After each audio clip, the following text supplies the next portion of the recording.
At first glance, the official readout from the Prime Minister's website might seem like just another piece of diplomatic fluff that gets scrolled past in mere seconds, full of typical phrases like close coordination, shared economic priorities, and mutual prosperity. It doesn't exactly scream urgency. However, buried beneath that standard language is one crucial detail that could change everything about how this trade conflict is unfolding. The critical fact: it was Canada that made the first move, not Mexico. Canada picked up the phone and reached out to Mexico City.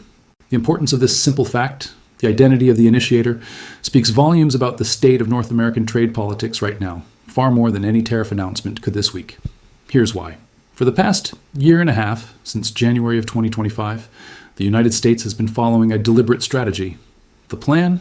To keep Canada and Mexico apart, negotiate with each country separately, and use their individual vulnerabilities as leverage against each other. It was working, that is, until last week. That's when Mark Carney, in a carefully crafted diplomatic message, signaled that Canada was no longer willing to play this game on its own. Let's break down exactly what was said, what was left unsaid, and what we can expect in the coming 2 months. Since the beginning of 2025, Canada and Mexico have been caught in the same economic storm. Both nations have been grappling with the same tariffs: steel, aluminum, and auto tariffs. They've been treated not as close allies by the United States, but as bargaining chips in a larger calculation. Despite this shared struggle for most of that time, the two countries were not in touch strategically. They weren't collaborating, weren't building a unified response. According to reports from the Globe and Mail, a senior Mexican official said that the exchanges between Ottawa and Mexico City during this period amounted to little more than polite pleasantries. There was no common strategy or coordinated response. This lack of coordination was not a coincidence, and it certainly did not go unnoticed in Washington. The moment that the two countries began drifting apart is crucial, and this is where much of the media analysis has been off the mark. In December of 2025, Mexico made a bold policy move. The government of President Sheinbaum implemented tariffs as high as 50% on hundreds of categories of Chinese imports, including steel, automobiles, textiles, and footwear. Washington saw this as a deliberate signal from Mexico. Without directly saying it, Mexico was indicating to the Trump administration, "We're on the same page regarding Chinese market access in North America. We are making adjustments, now give us a deal." The American response was immediate and noticeable. Washington granted Mexico extensions and carve-outs that were not offered to Canada. By the spring of 2026, analyses of the tariff situation suggested that Mexico was effectively under a much lower tariff burden than Canada in several key categories.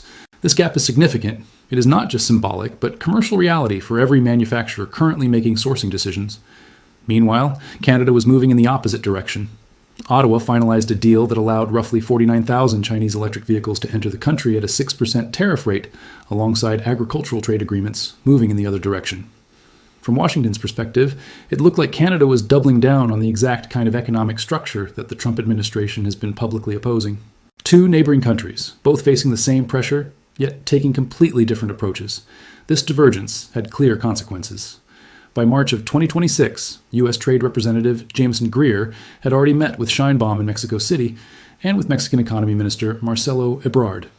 Trilateral talks were already scheduled, with Mexico at the table. Canada, on the other hand, did not have a set date for official negotiations. Let that sink in. The United States' largest trading partner was further behind in the process than Mexico. This was the strategic landscape Carney was facing when, at the end of April 2026, he made the call to Mexico City. He wasn't acting from a position of strength, but from one that demanded a new approach entirely. And here's where most analyses stop. The narrative is too easy to write. Mexico is winning, Canada is losing, Washington is managing both. It's neat, it's contained, it's predictable. But there's more to this than meets the eye, and we need to look more closely at what Carney and Sheinbaum discussed during that call. The official readout did not just mention trade. It outlined 4 specific areas for expanded cooperation: critical minerals, clean technology, energy, and advanced manufacturing. These aren't random topics pulled from a diplomatic boilerplate. These are 4 of the most sensitive and strategically important sectors in the entire North American economic framework. Let's take them one by one. First, critical minerals. The United States relies heavily on imports for a significant portion of the minerals listed as critical, those essential for defense technology, semiconductor production, and the energy transition. Canada controls substantial reserves of some of these minerals, and Mexico has others. Neither country has been fully developed as a major supplier for these materials at the scale the U.S. now needs. If Ottawa and Mexico City begin formally coordinating their critical mineral strategies, export terms, processing agreements, pricing frameworks, they won't just be discussing economics, They'll be creating leverage that simply didn't exist 18 months ago. Now consider energy. Canadian oil from Alberta flows through pipelines to American refineries, and Mexican refining capacity is vital to markets the U. Hess energy policy depends on. This isn't some hypothetical integration, it's an operational reality. Any serious disruption in energy coordination between Canada and Mexico doesn't stay confined to the northern borders. It sends ripples southward, affecting gasoline prices, industrial input costs, and ultimately, the economy. This is the kind of disruption that can quickly show up in polling data and political consequences. Moving on to advanced manufacturing, particularly in the auto sector. A car assembled in Michigan or Ohio isn't built from parts that cross only one border.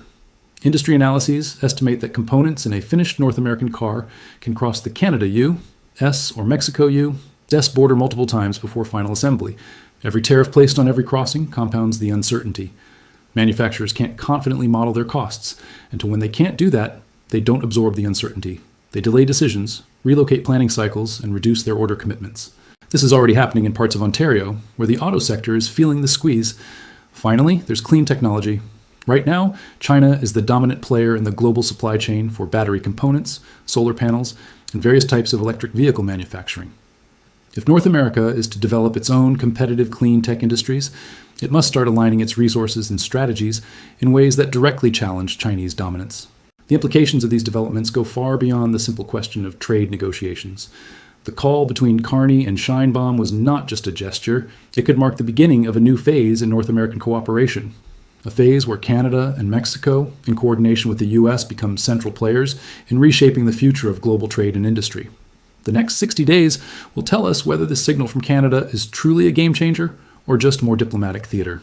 But one thing is clear. The strategic landscape in North America has shifted, and that's something to watch closely. Both Canada and Mexico are being positioned, both by their own governments and by foreign investors, as alternative options for sourcing goods. If they were to align and coordinate their positioning rather than competing for the same investment funds, their combined offering would become far more attractive to manufacturers looking to reduce their reliance on China.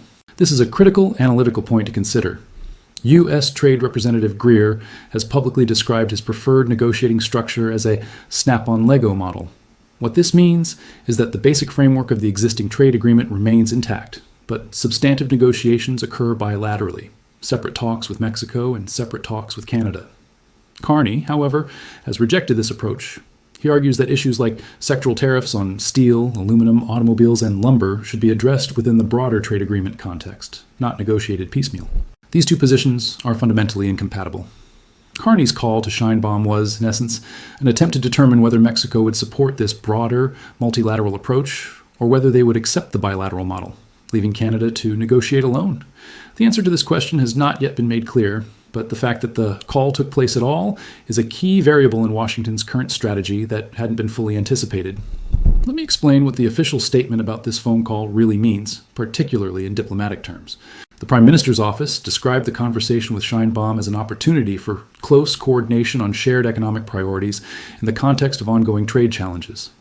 These 17 words, designed to convey neutrality, do little more than avoid making a definitive commitment. But if you read between the lines, here's what it really says. Close coordination means they aren't currently working together closely, but they're acknowledging this gap without admitting any fault. Shared economic priorities implies they recognize mutual interests, but have yet to agree on how to address them. Ongoing trade challenges confirms that the tariffs are still in place and that no progress has been made in resolving them. This readout is not an affirmation of an alliance. Rather, it's the opening of a door to future discussions. The temptation here, especially in media coverage, is to interpret the call as some kind of resolution. It is not. What happened was the initiation of a conversation about whether or not they will negotiate together at all. Now, let's break down the three main players involved in this situation, because each of them has different incentives that are shaping their actions right now. Let's begin with Carney. He enters this situation at a disadvantage. Canada does not have a confirmed start date for formal negotiations with Washington. Mexico does. This asymmetry is not just symbolic, it's a real problem. Each week that Canada remains without a seat at the table is another week in which the terms of the trade discussions are being shaped without any input from Canada. Carney's strategic calculation, therefore, isn't about how to negotiate from a position of strength. Rather, it's about how to avoid negotiating from complete isolation. The call to Sheinbaum can best be understood as an attempt to alter this dynamic, to introduce a variable that would make it more difficult for Canada to be sidelined. Whether this strategy succeeds depends entirely on what Scheinbaum decides to do next. Now, let's look at Scheinbaum's position. She finds herself in a more comfortable spot, and she knows it. Mexico has already secured a formal negotiation timeline with Washington. Mexico has demonstrated, through its December 2025 tariff adjustments on Chinese imports, a willingness to align with the issues that matter most to the United States. Scheinbaum's response to Carney was described as warm. She agreed to assign senior officials to explore potential cooperation areas, and it accepted an invitation to participate in a May trade mission to Canadian cities. But warm does not equal commitment. In diplomatic terms, agreeing to send officials to explore cooperation is the lowest cost response to a call like this. It keeps the door open without fully walking through it. Scheinbaum is unlikely to publicly embrace a Canada-Mexico alliance, especially if doing so could risk upsetting Washington at such a sensitive time in her own negotiations. She is balancing multiple relationships simultaneously, and right now, the relationship with Washington holds more immediate value for her than her ties to Ottawa. Now, let's examine Washington's perspective. Commerce Secretary Howard Lutnick has spent a significant amount of time recently publicly criticizing Canada's strategic direction. He described Canada's deal allowing Chinese electric vehicles to enter the country as economically harmful and criticized Canada's overall approach for being misaligned with U.S. priorities. This kind of rhetoric from a cabinet member directed at Canada, the U.S., its closest trading partner, goes beyond typical diplomatic friction. It's a clear signal of real frustration. However, the more important detail here, which hasn't gotten enough attention, is that sources in Washington were reportedly displeased by the Carney-Scheinbaum call. The reason? The call represented exactly the type of scenario Washington's trade strategy was designed to prevent: a coordinated response, a joint position, and two countries refusing to remain separate. The snap-on Lego strategy only works if the pieces remain detached. The moment Canada and Mexico start moving together, even informally, even just in the four sectors discussed on that call, the logic behind the bilateral pressure model begins to break down. Now, there's a crucial moment in the history of this trade dispute that hasn't been fully covered. Earlier, the Premier of Ontario publicly floated the idea of rethinking Mexico's position within the trade framework, suggesting that Canada might be willing to accept terms that were more favorable to Canada but disadvantageous to Mexico in exchange for better treatment from Washington. Trump didn't accept this offer, but Mexico City certainly took note. This moment of suggestion created a layer of mistrust between Ottawa and Mexico City that Carney's team has been working against ever since.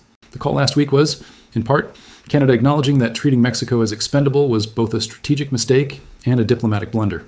Whether Mexico accepts that acknowledgement as sufficient for building genuine cooperation is the question that will begin to be answered in the next 30 days. Let me bring this back to a more tangible level, because while all of this happens in high-level meetings and encrypted calls, its consequences are very real for people on the ground. Consider the case of an auto parts supplier in Windsor, Ontario. This is not a hypothetical situation. The shifting dynamics of trade negotiations have tangible impacts that are felt in the real world by manufacturers, workers, and industries across North America. The outcome of these discussions will shape the future of trade and the future of countless businesses. The Windsor-Detroit corridor stands as one of the most interconnected commercial border crossings in the world. Manufacturers on both sides of this border have structured their production timelines with the expectation that parts and materials will move smoothly and without delay. When tariff structures begin to fluctuate unpredictably, and when purchasing managers are unable to forecast input costs with any degree of confidence 3 months in advance, the first reaction is typically not to absorb the risk. Rather, it's to scale back on commitments. This means shorter order cycles, reduced batch sizes, and deferred expansion decisions. We're already witnessing these shifts in behavior in the order books of manufacturers across southern Ontario. This doesn't make the headlines, but it's becoming evident in quarterly earnings calls and in conversations between plant managers and their scheduling teams. Now, let's look at the situation in Calgary or Vancouver. Softwood lumber from British Columbia has long faced tariff challenges in the U.S. market, but the present environment has introduced a new layer of uncertainty that's squeezing profit margins across the construction industry. When the revenue from lumber exports is under pressure, that cost shift doesn't stay confined to the mill. It ripples through the entire supply chain. And in housing markets already struggling with affordability, additional pressure on construction costs is far from an abstraction. It's the difference between a project moving forward or being delayed indefinitely. Next, consider the agricultural dimension. Canadian canola moves southward, Mexican produce heads north, and American grain flows in multiple directions across both borders. These aren't trivial quantities. These are the very supply chains that stock grocery shelves and shape farm income across 3 countries. Every additional month of tariff uncertainty pushes the planning horizon for agricultural businesses further out. Farmers can't plant crops based on tariff rates that could change before harvest. Processors can't sign long-term supply contracts when they don't know what their input costs will be due to unannounced policy decisions. This uncertainty itself becomes a cost, and it gets passed down the line to every participant in the process. The situation becomes even more complex when we consider the specific case of Canadian tariffs on Chinese electric vehicles. Canada has decided to allow these vehicles to enter the country at a 6% tariff rate, which directly benefits a segment of Canadian consumers who would otherwise find these vehicles unaffordable. This is a tangible, real benefit for these consumers, but it also creates competitive pressure on North American electric vehicle manufacturers who are already dealing with a challenging period of transition. One decision has two competing, legitimate consequences, and anyone telling you that this is simple doesn't have the full picture. Now let's add a wrinkle into the equation: the World Cup.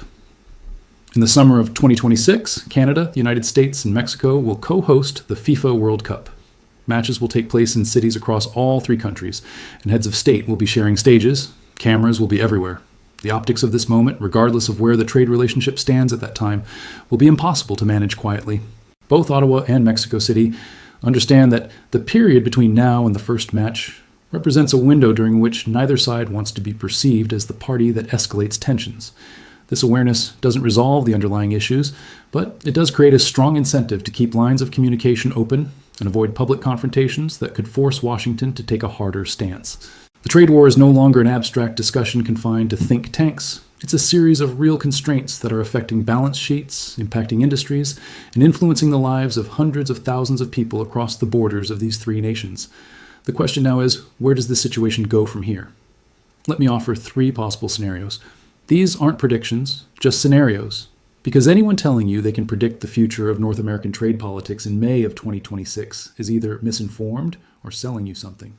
Scenario 1. The coordination between Canada and Mexico becomes real, and it holds. The Mexican trade delegation arrives in Canadian cities this month.